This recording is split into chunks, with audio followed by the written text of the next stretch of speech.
what kind of man Abu Bakr was? He wasn't a big guy, but he had a big heart. Today we have many big guys.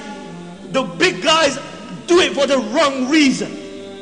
And we don't have enough people who have big enough heart for the truth. And that's the problem. We have enough sellouts. We have enough people, you know, who will go and beat up some other innocent person or somebody who's weaker than them. But will they ever do anything strong for the sake of Allah? They won't, because it dents their macho-ness. That's what it is. And the Prophet ﷺ spoke about the strong man.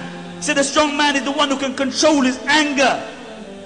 So he who can punch out somebody's lights. And Abu Bakr radiallahu anhu, you know what kind of man he was? Aisha radiallahu anha narrates, he was thin. He was so thin that his trousers would not remain around his waist.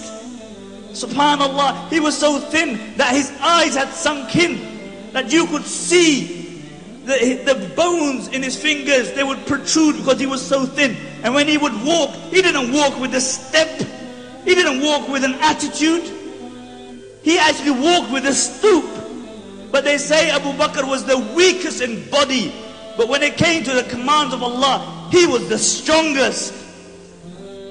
When you look at macho men and you make them your role models, then why don't you compare them with the Prophet ﷺ? The Prophet ﷺ fought with people for what?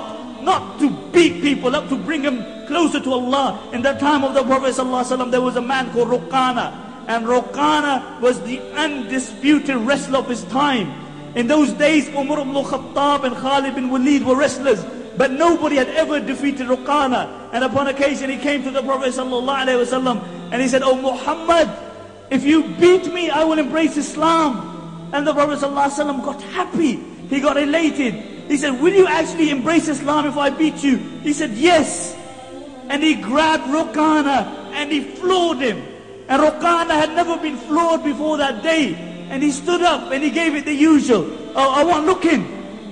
You know, my foot slipped."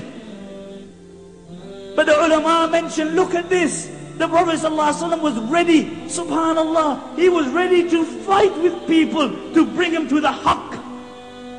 Compare that with us. You know, this sick concept of macho man that we have nowadays. This sick concept that we have. You know, somebody who can make somebody an orphan, somebody who can push drugs, who can carry a piece. He's our role model for our youngsters. Why? The reason is because we have failed to give them alternative role models. If you had told your child about Khalid bin Walid before they slept, they would have looked up to the local drug dealer. If you had given them examples of Abdullah ibn Mubarak, they would have looked at other people. But did we do that? No. We told them Cinderella. That's what we told them about. And Ruqana stood up again and he said, "Give me another chance." And the Prophet ﷺ grabbed him and he dicked him again. And Ruqana was shocked. It had never happened to him before. And the Prophet ﷺ said, "Oh Ruqana, if you hang around with me, I will show you greater things than me battering you." And Ruqana said, "What could be more greater than this?" And the Prophet ﷺ indicated toward the tree, and the tree ripped through the earth, and they stood in front of the Prophet ﷺ, and they bore witness that there is no God but Allah, and you are His messenger.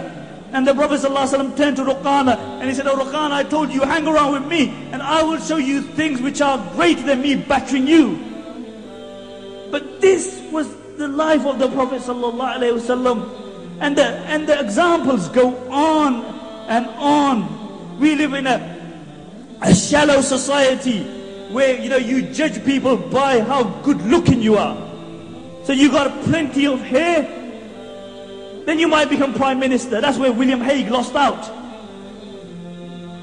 You know, you're good looking, but good look, you know, only skin deep. But if that is what you're looking at, then is there anybody's looks who could compare with the looks of the Prophet sallallahu alaihi wasallam?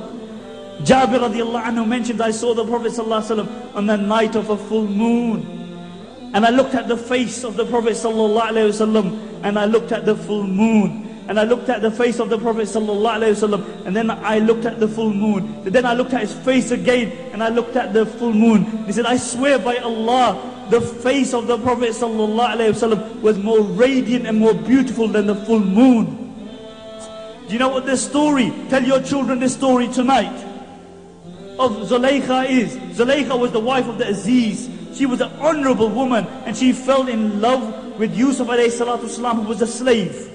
And the news spread around that she was infatuated with this slave. So the other honorable women started saying, you know, how did she fall in love with him? Let me put it in a context that you can understand it. How did Raja Saab's daughter fall in love with so-and-so? And I won't mention. How did Raja Saab's daughter fall in love with him?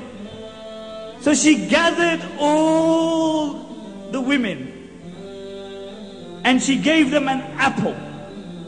And she said, cut the apple. And whilst they were cutting the apple, she told Yusuf alayhi salatu wasalam to walk past.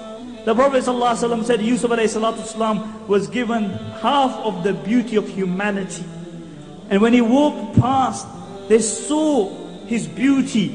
They were so immersed in his beauty. Whilst they were cutting the apple, they cut through their fingers and they did not even feel the pain.